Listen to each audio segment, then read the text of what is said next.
Africa का एक देश गाना। यहाँ के जंगल में सिर्फ हरियाली ही नहीं, ये जंगल जिंदा है। यहाँ के लोग कहते हैं कि जंगल अचानक अगर चुप हो जाए, शांत हो जाए, तो समझ लेना कोई तुम्हें देख रहा है। और उसी खामोशी में लिया जाता है एक नाम, असासा बोनसम, एक दरिंदा। घना के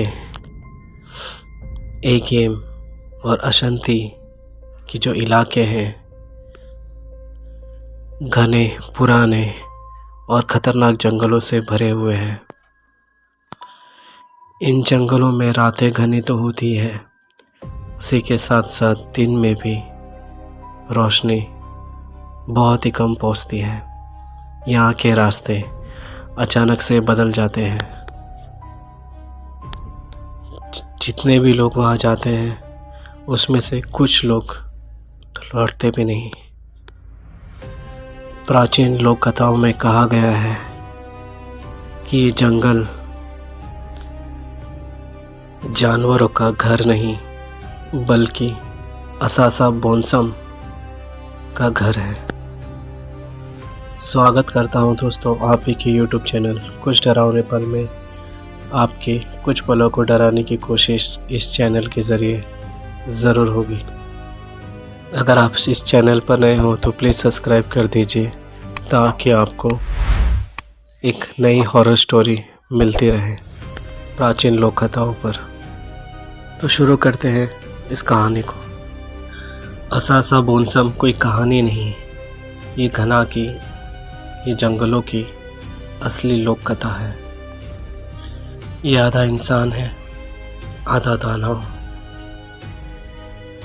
इसके दांत लोहे जैसे, आंखें लाल और उसके पैर हुक जैसे। ये ज़मीन पर नहीं चलता, बल्कि पेड़ों पर बैठा रहता है। घना में लोग कहते हैं खतरा जो है वो सामने से नहीं आता, बल्कि ऊपर से आता है। ये ऊपर ऊंचे पेड़ों पर बैठे लोगों को घंटों तक देखते रहता है। जैसे ही कोई उसे अकेला, थका हुआ, रास्ता भटका हुआ कोई मिल जाए, तो वो उस पर हमला कर देता है। इसके शिकार करने का तरीका भी काफ़ी डरावना है। ये पेड़ों से नीचे झपटता है और अपने हुक जैसे पैर से उसके कमर और गर्दन को पकड़कर ऊपर की तरफ खींच लेता है। और कुछ सेकंड बाद चीखें आनी उस इंसान की बंद हो जाती है। लोग कहते हैं वहाँ पे कि उसकी पकड़ इतनी मजबूत होती है कि हड्डियाँ तक टूट जाती है। घना के अशांति इलाके में एक बहुत ही घना जंगल है। ये जंगल इतना घना है कि ऊपर से आने वाली रोशनी ज़मीन तक नहीं पहुंचती। वहाँ गांव के लोग उसे कहते हैं ऊपर दिखने वाला जंगल। 3 लकड़हारे थे जो अक्सर उस जंगलों में जाया करते थे, पर ज़्यादा अंदर तक नहीं। वो तीनों जन एक दिन वहाँ पे गए उस जंगलों में लकड़ी काटने के लिए, पर उन तीनों को उस वक्त लकड़ियाँ जलाने के लिए नहीं मिल पाई। तीनों लकड़हारों में से एक का नाम था मेनहास, एक का नाम यौ और एक का नाम कॉफ़ी। वहाँ के बुज़ुर्गों ने उन लोगों को कह कर रखा था कि आप लोग सूरज ढलने से पहले आ जाना। जंगलों में ऊपर की तरफ ज़्यादा मत देखना। पर उस दिन वो जंगल में काफ़ी अंदर तक चले गए और लकड़ियों की तलाश में। और जब वापस आने का समय हो गया तो सूरज ढलने का भी समय हो चुका था।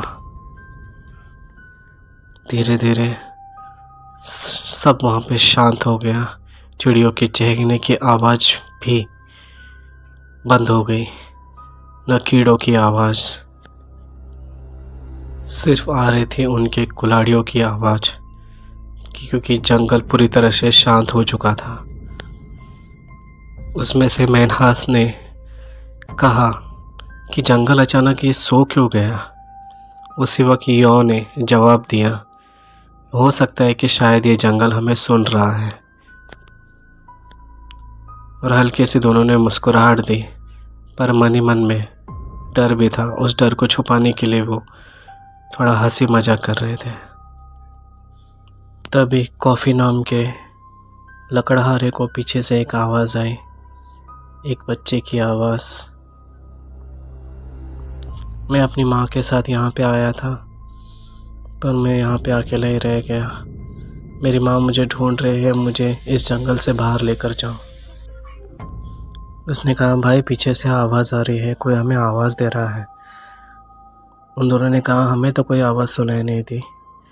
बोलती, नहीं मुझे सुनाई दी है, पीछे से कोई आवाज़ दे रहा था। दोनों ने उस कॉफ़ी को इग्नोर कर दिया। उसने कहा कि कोई नहीं, कुछ नहीं है, तुम चलते रहो आगे, रात होने वाली है, हमें रात होने से पहले यहाँ से निकलना है। थोड़ी देर बाद फिर से कॉफ़ी को पीछे से आवाज़ सुनाई दी बच्चे की। उसने उसे पुकारा तो वो थोड़ी देर के लिए रुक गया। उसके दोस्त आगे जा रहे थे, पीछे देखा तो कोई नहीं। उसने कहा, फिर एक और बार आवाज़ आई, कहा कि नीचे नहीं, ऊपर देखो। तभी मैनहास भी रुक गया और पीछे की तरफ देखा तो कॉफ़ी वहाँ पे रुका हुआ था। और कॉफ़ी जैसे ही ऊपर देखने का, मैनहास ने जोर से आवाज़ लगाई, ऊपर मत देख। पर जब तक वो सुनता तब तक देर हो चुकी थी। ऊपर पेड़ जोरों से हिला। तभी अचानक एक भारी चीज नीचे गिरे, जो कॉफ़ी के गर्दन पर पकड़कर उसे ऊपर की तरफ लेकर गई। मैनहास सिर्फ देखता रह गया। कुछ ही पलों में वो ज़मीन से हवा में उड़ गया। मैनहास ने जब उसे देखा कि उसके शरीर को कुछ कांटे जैसे पैर थे, उसने जकड़ा और उसे ऊपर की तरफ लेकर गया। और ऊपर जाते ही हड्डियों के टूटने की आवाज़ आने लगी। जैसे ही ये मंजर उन दोनों ने देखा, 2 सेकंड के लिए भी रुके नहीं, वहाँ से भाग गए। भागते रहे। अचानक से सब कुछ शांत, न चीख, न हवा, न पत्तों की आवाज़। लगभग दूर से एक कुल्हाड़ी की गिरने की आवाज़ आई। मैनहास ने कहा, ये क्या था? ये कोई जानवर तो नहीं लग रहा था। तभी यौ ने कहा कि शाम हो चुकी है और हमें यहाँ पे देर हो चुकी है। ये कोई और नहीं, असासा बोसन है। यहाँ से भागते रहो, नहीं तो ये हमें भी नहीं छोड़ेगा। भागते भागते वो गांव की तरफ चले गए। अगली सुबह मैनहास और यो दोनों ने गांव वालों को लेकर उसी जंगल के बीचों बीच लेकर गए, दिखाने के लिए कि हमारा एक मित्र यहीं पे रह गया है। अगर वो ज़िंदा हुआ तो ठीक है, हम उसे लेकर आ जाएंगे। जब वहाँ पे इस गांव वालों के साथ पहुँचा तो वहाँ पे नीचे ज़मीन पर टूटी हुई कुल्हाड़ी और कुछ पत्ते और पेड़ों पर खून के निशान दिख रहे थे, पर कॉफ़ी का नामो निशान वहाँ नहीं दिख रहा था।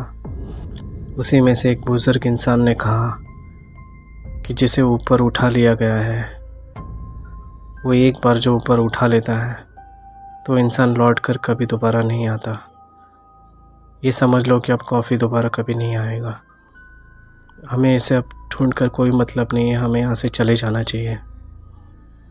उस हादसे के बाद जंगलों में कुछ नियम बनाए गए। वहाँ के लोगों ने कुछ ऐसे कठोर नियम बनाए कि दोबारा इस तरह के हादसे ना हो पाए। जंगल में अकेले नहीं जाना है। बच्चों को शाम ढलने के बाद बाहर निकलने की अनुमति नहीं, और पेड़ों के नीचे तो बिल्कुल भी नहीं बैठना है। और जंगल में आते जाते वक्त एक मंत्र है जिससे वो घबराता है, उस मंत्र को पढ़कर जाना है। क्योंकि लोग कहते हैं असासा बोनसम सोता नहीं, सिर्फ लोगों का इंतज़ार करता रहता है। वो इंसानों का खून नहीं पीता, वो उनकी हड्डियां तोड़ता है और उनका मांस खाता है। काफ़ी भयानक दिखता है वो।